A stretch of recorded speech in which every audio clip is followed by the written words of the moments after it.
রাজনৈতিকভাবে বিজেপি কি বলেছেন এবং বিজেপি বিরোধী দলেরা কি বলবেন সেটা রাজনৈতিক নেতারা এখানে আছেন সেই নেতৃত্বের কাছ থেকে আমরা শুনব। আমি একজন বাঙালি হিন্দু হিসেবে বলতে পারি যে বাঙালি হিন্দু নিশ্চিহ্ন হয়ে যাওয়ার পথে। আমার কাছে একটি বইয়ের থেকে নিয়ে আসা এই পশ্চিমবাংলার হিসেব আছে। বিমল প্রামাণিক বহুদিন ধরে এই ডেমোগ্রাফির ওপরে গবেষণা করছিলেন, 2021 সালে বইটা লিখেছেন হিন্দু ডিসেন্ডেন্ট।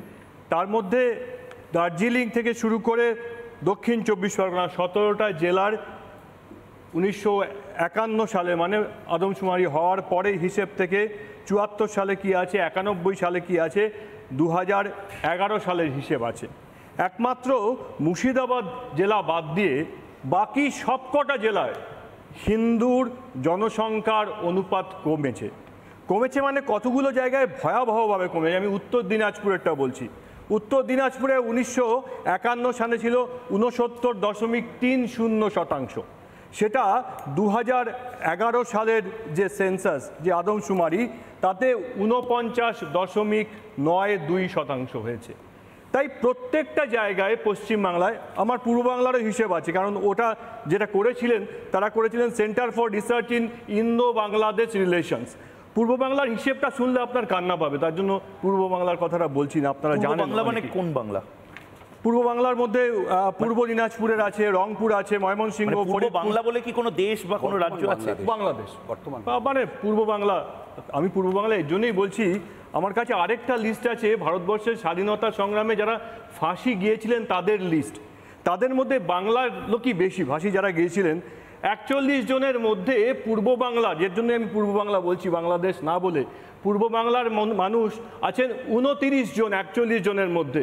আমার ভারতবর্ষকে স্বাধীন করার জন্য যাদের আপনি পূর্ব বাংলা বলে বাংলাদেশ বলতে বারণ করছেন, সেখানকার মানুষেরা, সেখানকার হিন্দু বাংলাভাষী হিন্দুরা 29 জন, সব বাংলাভাষী হিন্দুর নাম আছে।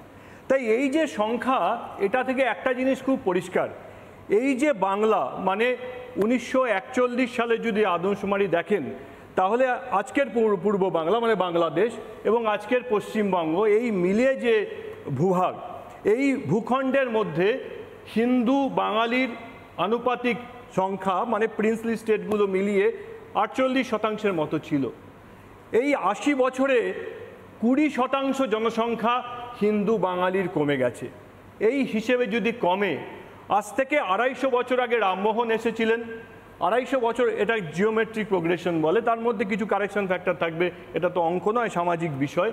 তাহলে 2.36% হবে হিন্দু বাঙালি এই ভূখণ্ডের মধ্যে। আমিও চাই ব্যক্তিগত স্তরে একজন কংগ্রেস কর্মী হিসাবে কোনো ধরনের অবৈধ অনুপ্রবেশ সমর্থন করি না। আমি একজন বাংলার নিবাসী, ভারতবর্ষের একজন নাগরিক এবং আমি একজন দেশভক্ত। আমি কোনোভাবে এই ধরনের অনুপ্রবেশ যেসব রাজনৈতিক দল ইনস্টিগেট করছে, আমি তাদের তীব্র বিরোধিতা করি। শুভেন্দু অধিকারী বা হেমন্ত বিশ্ব শর্মা একজন একটি রাজ্যের মাননীয় মুখ্যমন্ত্রী, উনি আমাদের মাননীয় বিরোধী দলনেতা। ওনারা বলছেন বাঙালি হিন্দুর সংখ্যা কমে যাচ্ছে, এই জেলাগুলোতে ব্যাপকভাবে অনুপ্রবেশ হচ্ছে, সব মেনে নিচ্ছি, কিন্তু তাদের কথাই কিন্তু শেষ কথা হতে পারে না। আপনাদের আরও একটা প্রশ্নের উত্তর দিতে হবে। 2021-এর সেন্সাস আপনারা করেননি। সেন্সাস তো পরিষ্কারভাবে ছবি এঁকে দেবে কোথায় কি হচ্ছে, কোথায় কি হচ্ছে না, কোথায় আমাদের রিসোর্সেস চলে যাচ্ছে, কিন্তু বৈধ জনসংখ্যা ততটা নয়। এই জায়গাটায় কোথায় আপনাদের সমস্যা হলো? কেন এই পিকচারটাকে আপনারা ভারতবর্ষের মানুষের সামনে তুলে ধরছেন না? আমি কোনো রাজনৈতিক বিরোধে যাচ্ছি না, আমি কিন্তু নাগরিক হিসাবে আপনাকে প্রশ্ন করব। সময় শেষ। আমি একদম জমা, আচ্ছা উত্তর 1 মিনিটে দিয়ে দিন, তারপর আমি তন্ময়দার কাছে যাব। যেটা এক্ষুনি বললেন সুমন দা, তার উত্তরটা সোজা সাপটা পরিষ্কার জানা উচিত। যেটা হেমন্ত বিশ্ব শর্মা বলেছেন এবং কেন্দ্রীয় সরকার যে নীতি নিয়েছেন তার মধ্যে আদৌ কোনো পার্থক্য নেই। এই মুহূর্তে পশ্চিমবাংলার ডেমোগ্রাফি সম্পর্কে আলোচনা কি 1951 তথ্য থেকে শুরু হওয়া উচিত, না 1971 উত্তরকালের তথ্য থেকে শুরু হওয়া উচিত? প্রশ্নটা নীতিগত, কারণ আমরা সবাই জানি যে দেশ ভাগ হওয়ার সময় ওপার বাংলা থেকে এপার বাংলায় মানুষ এসেছিল এবং পরবর্তীতে বাংলাদেশের মুক্তিযুদ্ধের সময় ওপার বাংলা থেকে এপার বাংলায় মানুষ এসেছিল। তাহলে এই যে বাংলাদেশের থেকে মানুষের এপার বাংলায় আসা, এটা 1971 সালের ঘটনা এবং এইটা আমরা মেনে নিয়েছিলাম। আমাদের রাষ্ট্র মেনে নিয়েছিল, শ্রীমতী ইন্দিরা গান্ধী প্রধানমন্ত্রী মেনে নিয়েছিলেন, আমাদের রাজ্যও মেনে নিয়েছিল। মেনে ভুল করেছিল ঠিক করেছিল এই বিতর্কে গিয়ে কোনো লাভ নেই, কারণ মেনে নেওয়া হয়েছিল, এটাই হচ্ছে বাস্তব সত্য। এবং তারপরে ঠিক হয়েছিল যে 1971-এর পরে আর কেউ এলে পরে তাকে অনুপ্রবেশকারী হিসেবে চিহ্নিত করা হবে। এখন প্রশ্ন হচ্ছে যে এই যে বলা হচ্ছে যে আমরা 0.3 হয়ে যাব, 0.7 হয়ে যাব শ্রী চৈতন্যদেবের সময় থেকে দেখলে, এটা কোন অঙ্ক? আমাদের সেন্সাস বলছে 1981 থেকে 1991-এর ভিতর আমাদের হিন্দু জনসংখ্যা সেইটা বৃদ্ধির হার ছিল 21%। 91 থেকে 2001-এ 14.2%, আর 2001 থেকে 2011-এ 10.8% সেন্সাস রিপোর্ট বলছে। সেই একই সেন্সাস রিপোর্ট বলছে মুসলমান জনসংখ্যা বৃদ্ধির হার 81 থেকে 91-এ 36.9%, 91 থেকে 2001-এ 25.9%, 2001 থেকে 2011-এ 21.8%। তাহলে দেখা যাচ্ছে সংখ্যাতত্ত্বের হিসাবে দুটোই কমছে। এখন এই যে হাইপোথেসিসটা চালানো হয় যে এইটা বাড়ছে ওইটা কমছে, ব্যাপারটা এইটা না, ব্যাপারটা দুটোই কমছে। আপনার এই যে ভারত বাংলাদেশ সীমান্ত, এর ভিতর সবচাইতে বেশি ওপেন সীমান্ত এলাকা পশ্চিমবাংলায়। কার দোষে? পশ্চিমবাংলায় 30 বছরের কংগ্রেস সরকার, 34 বছরের বামফ্রন্ট সরকার, 13 বছরের তৃণমূল সরকার। কার দোষ? ভারত বাংলাদেশ সীমান্তকে আপনি ওপেন করে রেখেছেন, আর আপনি ওখান থেকে দিল্লি থেকে হেমন্ত বিশ্ব শর্মা তার প্রতিনিধি হিসেবে এই কথা বলছেন কেন? আপনি সীমান্ত আটকান, অনুপ্রবেশ তো সব আটকে যাবে। সীমান্ত পাহারা দিচ্ছে আপনার বিএসএফ, সেই বিএসএফ অ্যালাউ করছে, তাতে কাটমানির ব্যবহার হচ্ছে। একদম তন্ময়দা, আমি অন্যদিকে যাচ্ছি। পশ্চিমবাংলায় 72 জায়গায় কাঁটাতার লাগাতে দিচ্ছেন না মমতা ব্যানার্জির সরকার। প্রবলভাবে আমি আপত্তি জানাচ্ছি, 72টি জায়গায় কাঁটাতার লাগাতে দিচ্ছে না। আপনি গোসাবায় চলে যান, গোসাবায় তৃণমূলের নেতা শওকত মোল্লার মদতপুষ্ট মেরাজুল এবং রানা, তাদের নেতৃত্বে মানুষ পিছু বাংলাদেশ থেকে আনা হচ্ছে, বিশেষ করে টেকনাফ ক্যাম্পে যে রোহিঙ্গা শরণার্থী শিবির আছে সেখান থেকে 20,000 টাকার বিনিময়ে এ রাজ্যে প্রবেশ করানো হচ্ছে।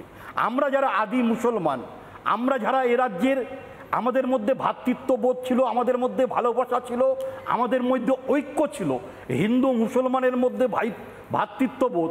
আজকের দুর্গাপুজোর সময় বিজয় দশমীর দিন জিষ্ণুদাকে মিষ্টি মুখ করাতাম, শ্রমিকদাকে মিষ্টি মুখ করাতাম, তন্ময়দাদের মিষ্টি মুখ করাতাম। 13 বছরে কি এমন হলো যে সেই ভ্রাতৃত্ববোধ বিভাজন তৈরি হয়ে গেল?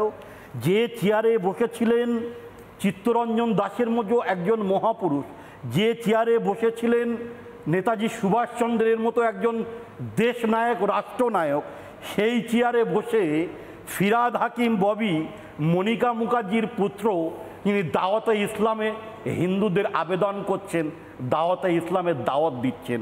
আচ্ছা, আমি জানতে চাই যে ফিরাদ হাকিম ববি সকালবেলায় শিবের মাথায় জল ঢালে, সন্ধ্যাবেলায় কালী পুজো করে, আবার তার পরের দিন পার্ক সার্কাসের মসজিদে গিয়ে মমতা বন্দ্যোপাধ্যায়কে নিয়ে নামাজ পড়ার অভিনয় করে হিজাব পরে ঘোমটা টেনে মুসলমান ভোট ব্যাংক হিসাবে ব্যবহার করেছে।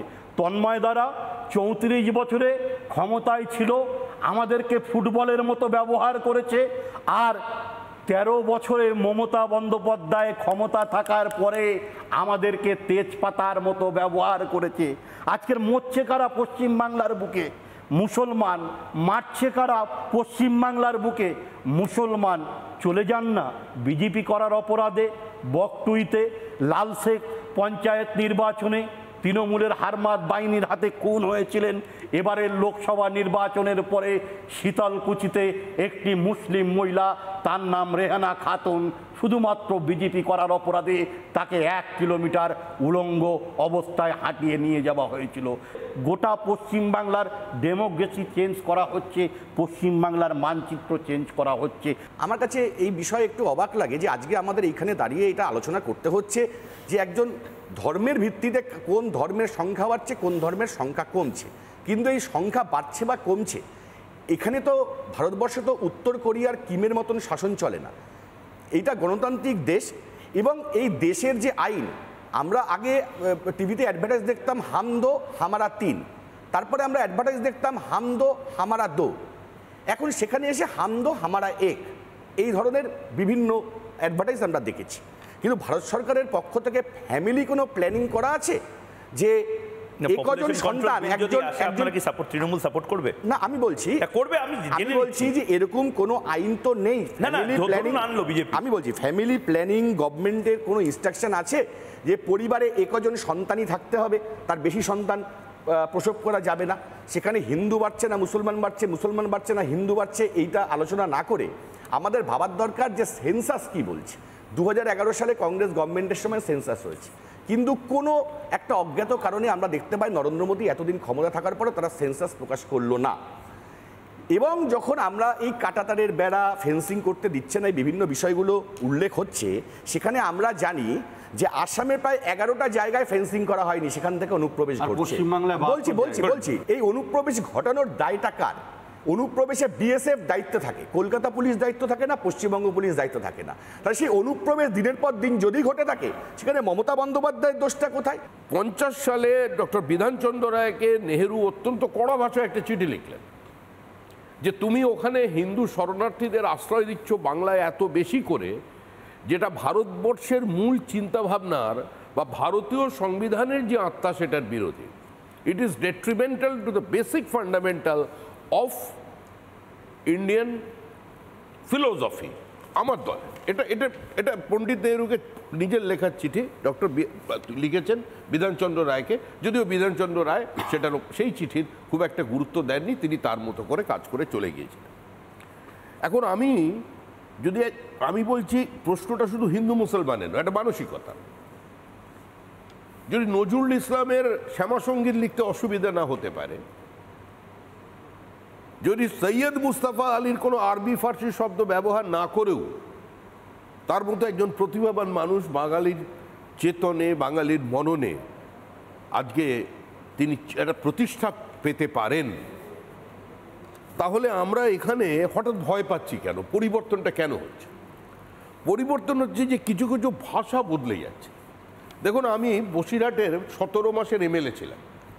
আপনি একজন মুসলমান, আমি এখানে দায়িত্ব নিয়ে বলছি, একজন মুসলমান বসিরহাটের বার করতে পারবেন না যিনি আমার সম্পর্কে আমার বিরুদ্ধে কথা বলবেন। আমি হেরে গেছি ওখানে, একজন পারবেন না আপনি। আমি এটা আমার challenge on the floor of the house, একজন মুসলমান আমার বিরুদ্ধে কথা বলবে না।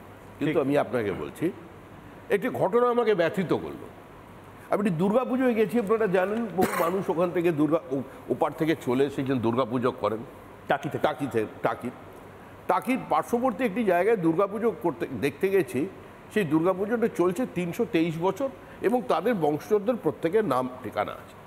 সেই তার বিশেষত্ব কী ছিল যে যখন বরণ করা হবে, বরণের পর যখন মা দুর্গাকে নামানো হবে মঞ্চ থেকে, তখন একজন মুসলিম পরিবার একদম তারই পাশে থাকেন, ধারাবাহিকভাবে ওই মুসলিম পরিবার তার কাঠামোটাকে কাটবেন এবং কাটবার পরেই তবেই মা সেখান থেকে বিসর্জনে যাবেন। কিন্তু আমাকে দিয়ে গিয়ে বললেন যে 3 বছর বন্ধ আছে। কেন? বলে বন্ধ করে দেওয়া হয়েছে, বলে করানো যাবে না। আমি বললাম সেই ভদ্রলোককে পাওয়া যাবে? মানে ওই পরিবারের যিনি সবচেয়ে বয়োজ্যেষ্ঠ তিনি এটা কাজ করেন, এটা যুগ যুগ ধরে চলছে। আমি তার কাছে গেলাম, একজন অসতিপর বৃদ্ধ আমাকে দেখা মাত্র লুঙ্গি পরা অবস্থায় খালি গায়ে ঝরঝর করে কাঁদতে শুরু করলেন। বলে জানেন এই পরিবারদের সঙ্গে আমার সম্পর্ক কি আছে, কিন্তু আজকে এটা বন্ধ করে দেওয়া। আজকে দিগঙ্গায় দাঁড়িয়ে প্রকাশ্যে মিটিং চলছে। এই দেশ আমাদের ছিল, এই দেশ আমাদের ছিল, ব্রিটিশরা আমাদের হাত থেকে এই ক্ষমতা নিয়ে গেছে, আমাদের হাতে ক্ষমতা ফিরিয়ে আনতে হবে। প্রশ্নটা এই জায়গায়, একটা মানসিকতার পরিবর্তন হচ্ছে, ডেমোগ্রাফিক চেঞ্জেস তো আছেই, একটা আন্তর্জাতিক চক্রান্ত আছে, যেটা সোহরাওয়ার্দীর স্বপ্ন দেখেছিল 1946 সালে, সেই স্বপ্নকে তারা বাস্তবায়িত করতে চায়। এই আন্তর্জাতিক চক্রান্ত যদি কেউ বললেন নেই, আমার কিছু সেখানে বলার নেই। আপনি বলছেন মমতা বন্দ্যোপাধ্যায় অনুপ্রবেশ নিয়ে তিনি সমস্ত কাগজ স্পিকারের টেবিলের উপরে ছুঁড়ে পড়লেন, আর সেই মমতা বন্দ্যোপাধ্যায় আজকে বলছেন অনুপ্রবেশ আবার কি, এ তো ওপার বাংলার মানুষ যাবে আসবে মিলাবে মিলিবে। শেখ হাসিনা বোলপুরে প্রধানমন্ত্রীর পাশে বসে বলে গেলেন যে কেন থাকতে পারবে না, আমরা এত লক্ষ মানুষ যদি খেতে পাই তাহলে রোহিঙ্গারা কেন এখানে থাকতে পারবে না। তিনি প্রকাশ্যে প্রধানমন্ত্রীকে শুনিয়ে দিয়ে গেলেন যে তোমরা বিরোধিতা করছো, আমরা এটাকে মানছি। আজকে শেখ হাসিনা রোহিঙ্গাদের থেকে মুক্তি পেতে চাইছে, আজকে তিনি পেতে পারছেন না। এখন আমার কথা হচ্ছে যে পররাষ্ট্র নীতি নিয়ে, দেশের আভ্যন্তরীণ রাজনীতি নিয়ে বিতর্ক হতে পারে, কিন্তু পররাষ্ট্র নীতি নিয়ে কোনোদিন ভারতবর্ষে আজকের যে পরিস্থিতি, এই পরিস্থিতি তৈরি হয়। পশ্চিমবঙ্গবাসীরা আজকে নিজ ভূমে পরবাসী হয়ে গেছে, এবং এই নিজ ভূমে পরবাসী হওয়ার কারণেই হোক, বা আমরা যদি খুব রিসেন্ট পাস্ট দেখি যে পশ্চিমবঙ্গে সংস্কৃতিগত বৈষম্য ঘটছে, এবং সেখানে কোনো একটি নির্দিষ্ট সম্প্রদায়ের শরীয়তি শাসনকে পেনিট্রেট করানো হচ্ছে, এবং স্কুলের পাঠ্য বইয়ে সেখানে বিভিন্ন রকমের ভাষা প্রয়োগ করা হচ্ছে। এবং আমরা যদি দেখি রিসেন্ট পাস্টে মব লিঞ্চিংয়ের কথাই আপনি বলছেন, মব লিঞ্চিংয়ের মতো ঘটনা ঘটছে, এবং সেখানে গণপিটুনির মতো ঘটনা ঘটছে, এবং স্কুলের নির্দিষ্ট ইউনিফর্ম পরে না আসার জন্য শিক্ষক মশাই বললে সেই শিক্ষক মশাইয়ের বিরুদ্ধে তাকে অ্যারেস্ট করানো হচ্ছে। এটা কি পশ্চিমবঙ্গের সংস্কৃতি? আমি এটা জানতে চাইছি। আমি একদম সংক্ষেপে এই জায়গাটা ধরে সুমন রায়চৌধুরীর কাছে যাবো। সুমন বাবু, আবারও বলছি, আপনার হয়তো কম্পালশন থাকতে পারে, কিন্তু এই ভদ্রলোক যে কথাটা বললেন সেটা আজ আপনার ঘরেও হয়তো আসতে পারে। আমি ময়ূক একটা কথাই বলি, এখানে বিভিন্ন বিন্যাস, হিন্দু মুসলমান অনেক আলোচনা হলো।